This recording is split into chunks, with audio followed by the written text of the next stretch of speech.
Il est né en Côte d'Ivoire il y a presque 70 ans. Il a fait danser au rythme du reggae des générations d'Africains. Il chante en français, en dioula et en anglais. Son aura et son talent ont fait de lui une légende vivante. Merci Alpha Blondy d'être sur le plateau de France 24. Merci de m'avoir invité.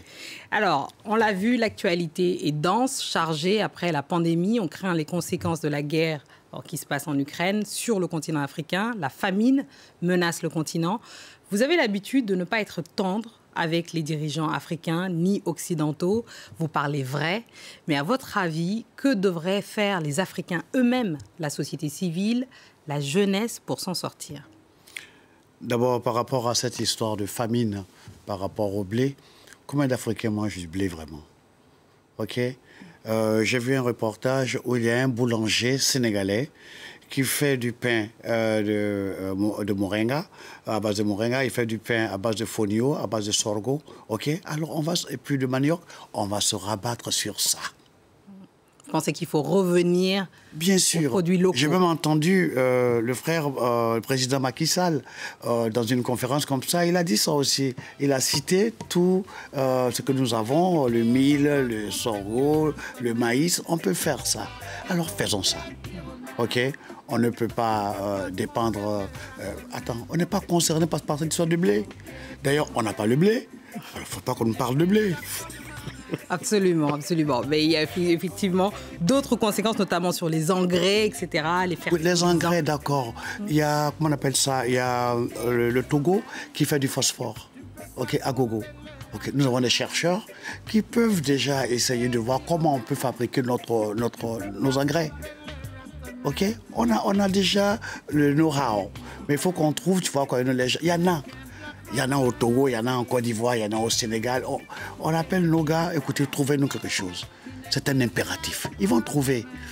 Mais de grâce, OK, prenons-nous en charge. Oui, bien sûr. Alors, cette crise, avant la crise, justement, en Ukraine, il y a eu la crise sanitaire qui a impacté le continent africain, en particulier le secteur culturel. Je me demandais comment vous aviez vécu, vous, cette période du Covid et quelles leçons vous en avez tirées? En tout cas, nous, en Afrique, OK, les prédictions n'ont pas été ça. On avait dit que ce serait l'hécatombe. Ça n'a pas été du tout l'hécatombe. OK, on n'a pas fait le confinement. OK, on a fait le confinement, tu comprends, dans le maquis d'à côté. On a fait le confinement à la plage. OK, mais je pense qu'il faut prendre quand même des précautions. OK. Nous, on est resté, moi surtout, casanier, j'ai travaillé au studio. OK. Et puis, voilà, j'ai reçu mes amis à la maison, on a mangé, et puis on avait nos masques. Après, on a vu que, bah, écoute, le masque, on t'étouffe un peu. OK. Moi, je pense, ça, c'est moi. Ça n'engage que moi. Je peux dire, Fatmata? Oui, bien sûr. Cette affaire de Covid, là, ou bien c'est une guerre biologique, ou bien c'est un truc bizarre. Pourquoi, durant les élections françaises, le Covid s'est arrêté? On a pris tous les gens, les foules étaient là, les politiciens pouvaient parler aux foules, machin, tout et tout. On n'a pas parlé de Covid. Et quand ils ont fini leurs élections, allez, Covid encore. Même chose par rapport à la crise ukrainienne. Quand le russe, comme la Russie, quand le russe est arrivé, silence sur le Covid. OK? On n'était plus intéressé par Poutine. OK? Maintenant, brusquement, on nous dit encore... Bon, vraiment, moi, je pense avec des pincettes. Oui. Je ne dis pas que ce n'est pas vrai. Oui. Mais je dis que je suis dubitatif. Oui, je comprends. Je comprends. Alors, on va parler de votre carrière actuelle, à présent.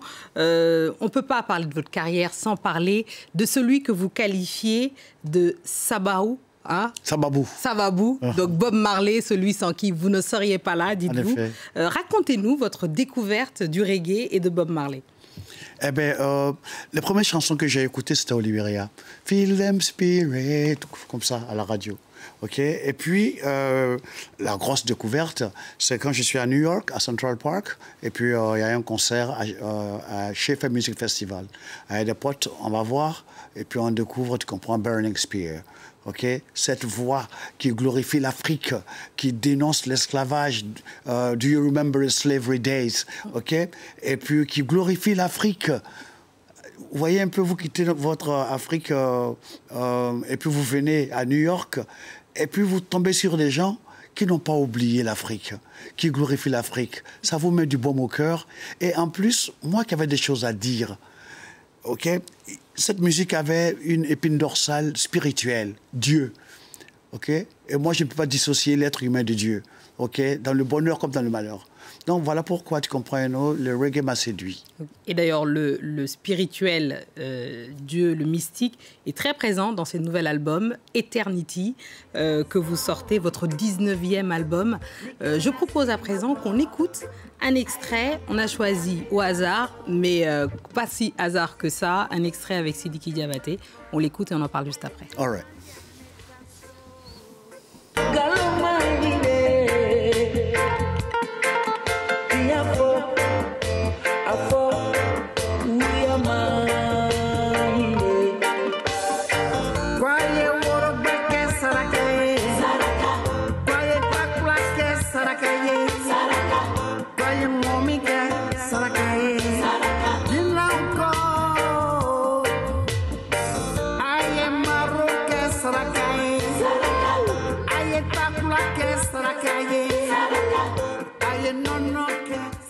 On a entendu un extrait, justement, Lahiri, avec Sidiki Diabaté. Je me demandais comment est-ce que vous aviez concocté cet album, ce 19e album, justement. J'ai dit toujours engagé, mystique quand même, et spirituel aussi, sur les thèmes qui vous sont chers depuis longtemps. J'ai travaillé à la maison sur 2 tableaux. Nous, on travaillait à la maison et on envoyait les éléments, les fichiers à nos musiciens, à mes musiciens qui sont à Paris. Donc, eux, ils travaillaient dans leur home studio et puis nous les renvoyons à Abidjan. Donc, c'est comme ça qu'on a travaillé. On a pris tout le temps. Pour une fois, on a eu 2 ans de vacances. Okay? Mais Fatima, tout à l'heure, vous avez, dans votre journal, vous avez parlé de la CEDEAO qui doit lever ses sanctions contre le Mali. Vraiment, c'est une bonne nouvelle. Vraiment, je voudrais supplier, en parenthèse, supplier les présidents de la CEDEAO, pitié, lever les sanctions, okay, levez-les contre le Mali. Okay, oui. Voilà, parce qu'on est entre Africains, ayons un peu de compassion et puis aidez-les plutôt. Bien sûr, je pense que votre message sera entendu. Alors, parlons des jeunes. Il y a d'ailleurs une chanson contre l'immigration, où vous invitez les jeunes à ne pas se jeter dans l'océan. Il y a aussi beaucoup de jeunes qui sont, je pense à Sidiki Diabaté qui est invité, mais aussi Stomboy, etc. Quel a été justement votre but dans la création de... Est-ce qu'il y a eu une volonté d'inclure particulièrement les jeunes? Je vous promets que... C'est eux qui viennent à vous. C'est Dieu qui les a guidés vers moi. Parce que Stoneboy était venu pour la promotion de son nouvel album à la radio Alpha Blondy. Et puis il a dit à mon fils Abdel, je veux rencontrer papa Alpha Blondy. Nous, on était en studio. Abdel, fallait venir. Et puis il arrive, il tombe sur... On travaille sur la chanson Love Power. Et il a aimé. Il me dit, Daddy, est-ce que je peux faire quelque chose? J'ai dit, mais open mic, vas-y.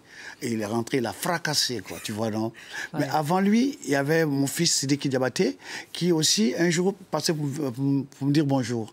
Et puis, il entre au studio, et puis, je lui fais écouter 3 chansons. Et les 3 chansons, il a aimé Lahiri. Et puis, il dit, ah, papa, je vais faire ça.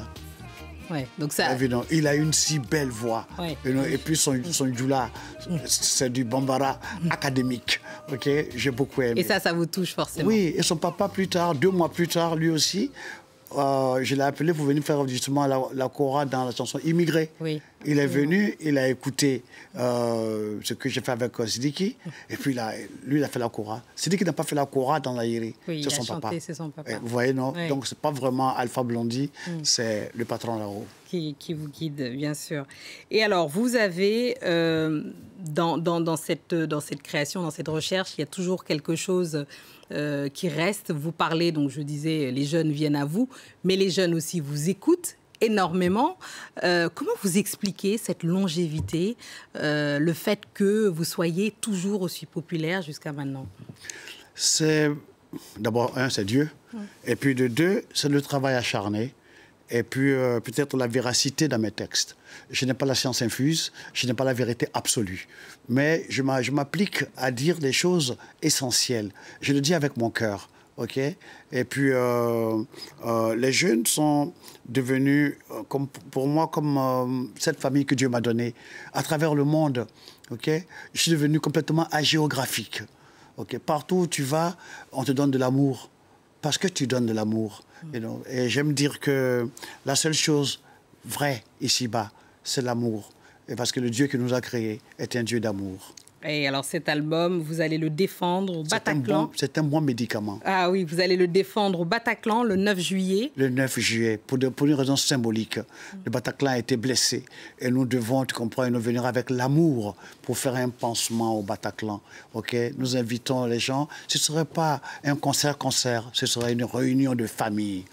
La famille des enfants de Dieu.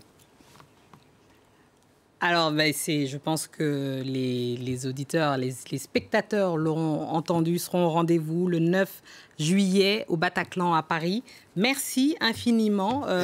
Et Fatima, il y a aussi le 15 juillet à Abidjan, au Palais de Congrès. Ah, ça, c'est les Baramoros, soyez prêts. C'est le rendez-vous que les Ivoiriens attendent, forcément. Les Baramoros qui ont beaucoup d'argent, ceux qui n'en ont pas aussi, soyez prêts. Venez, on va s'amuser. Bien sûr. Merci beaucoup. C'est ainsi que nous refermons ce Journal de l'Afrique. Merci à tous ceux qui nous ont entendus, en particulier nos amis ivoiriens de Dimbikoro à Abidjan en passant par Yamoussoukro. Et Dakar aussi. Et Dakar. Et on se quitte en musique avec Love Power. All right. Merci beaucoup. Merci Fatima. Merci.